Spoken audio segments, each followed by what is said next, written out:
in separate car crashes in recent weeks. One of the victims was a 2-year-old girl. This struck a chord with one man who is walking 50 miles today in bright pink tights to raise awareness. John Ramos has his story. For years, San Francisco has talked about wanting to make the streets safer for pedestrians. But some recent tragedies have put one man on a personal mission to do that. And he's not just talking about it, he's actually walking the walk.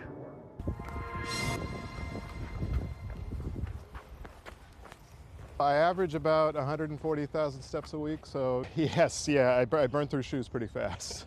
Harrison Anderson doesn't stay in one place for long, but luckily, with his day-glow pink leggings, you can see him coming from a distance. But even his high visibility doesn't guarantee safety.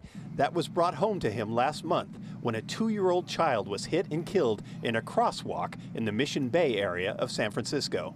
I just couldn't stop thinking about how easily that could have been my son and I. We're always paying attention, we're always being careful when we're out walking, but I don't have enough fingers to count the amount of times the cars come flying around a corner or run through a red light.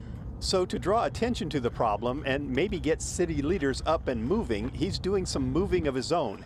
Beginning early Saturday morning and ending, hopefully, before midnight, Anderson is walking a 50-mile circuit of his own design through the entire city of San Francisco. Is this hard for you, what you're doing right now? It will become so over the course of the day, yeah. I'll say right now I feel better than I usually do 20 miles into a walk. But basically everything past 30 miles is going to be kind of pushing through discomfort to get to the end of the day. So. Out on the trail, he met Jody Medeiros, executive director of Walk SF, and a tireless advocate for making the streets safer for people on foot.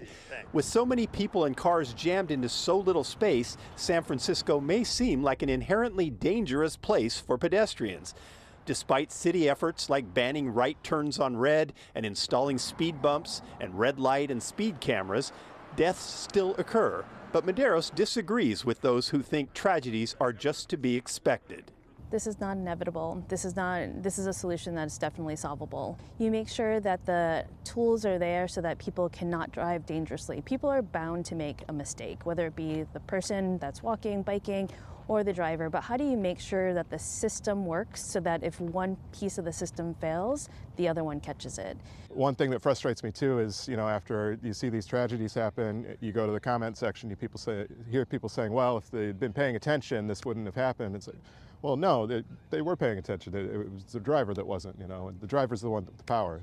Anderson is a realist. He knows people and cars will be forced to coexist in close quarters, but he says long-distance walking has taught him to overcome self-doubt. So he's out there, somewhere, putting one foot in front of the other for his son and for the city he loves. San Francisco, there's no other city like it. It's the only place I would ever want to live, and part of that is because I believe in the people that live here. I know we can get this done. Anderson said that he thinks he'll take about 100,000 steps in this trek. That is 10 miles farther than his longest walk ever, and he hopes to finish before midnight tonight because that's when his step counter resets to 0 for the new day.